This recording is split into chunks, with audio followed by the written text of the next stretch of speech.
One Question is brought to you by Turnkey Search, a top industry search firm since 1996.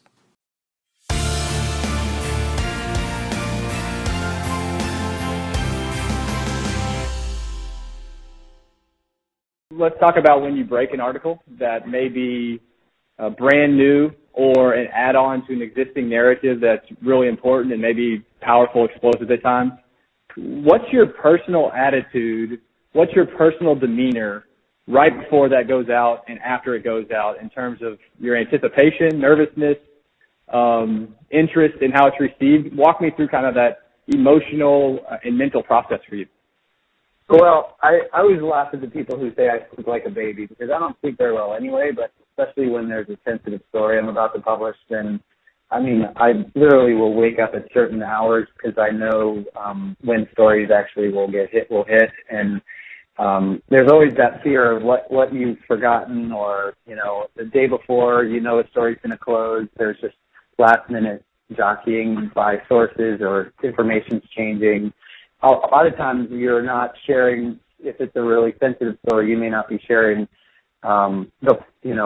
the details of a story with someone, because you want to get their reaction, but you can't let them shape the narrative and get out ahead of you. So you often you don't let people know the details of stories until you're about to publish them. In some cases, I think in the work that I've done, I've tried.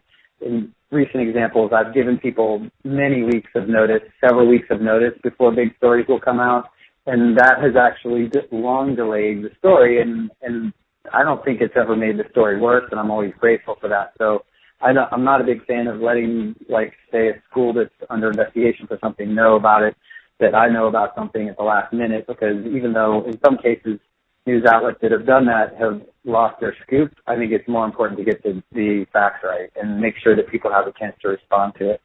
Without mentioning a specific case, what's your recollection of the most frustrating or worst immediate response on one of your scoop pieces?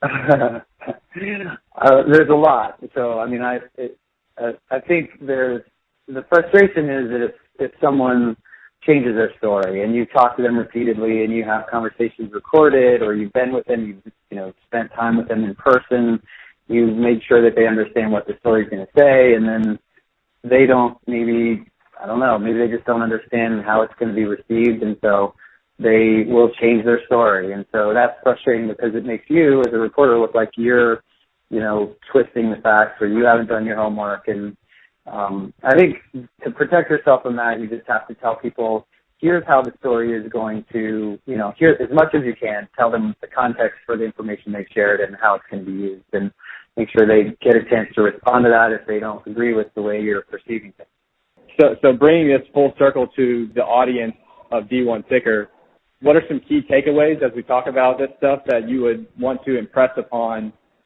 current ADs, aspiring ADs, and even those at the bottom of the totem pole right now?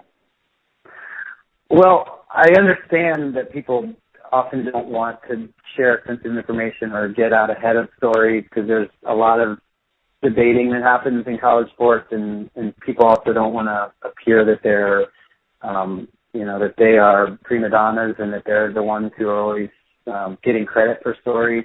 But I would encourage people to share more tips and information, because people complain that the media doesn't do a good job of getting stuff right, but part of the reason is because the well of sources that they have is limited, and it seems like as a reporter you're sourcing. I've said this before, but my job or my goal is to meet someone new every day, and that could mean just getting somebody dropping me a quick line. They don't have to share some big grand information, but I would encourage people to reach out to the media and to build relationships and connections with them. There are lots of athletic directors and people throughout athletic departments who I stay in touch with, not to get scoops and dirt on people, but just to have more information and understand what's happening. Because for the most part, most of the stories all of us do they're not gigantic scandal stories. They're important stories about things that are happening in college sports, and I think the more we know, and I know as a reporter, the better those stories are going to do. The better the stories are going to be. And that's today's One Question, brought to you by Turnkey Search, a top industry search firm since 1996. One Question is designed to give D1 Ticker subscribers valuable insights on how executive leaders in college athletics think about key issues on their respective campuses, in their departments, or within their leagues and conferences. One Question is brought to you by Turnkey Search, a top industry search firm since 1996.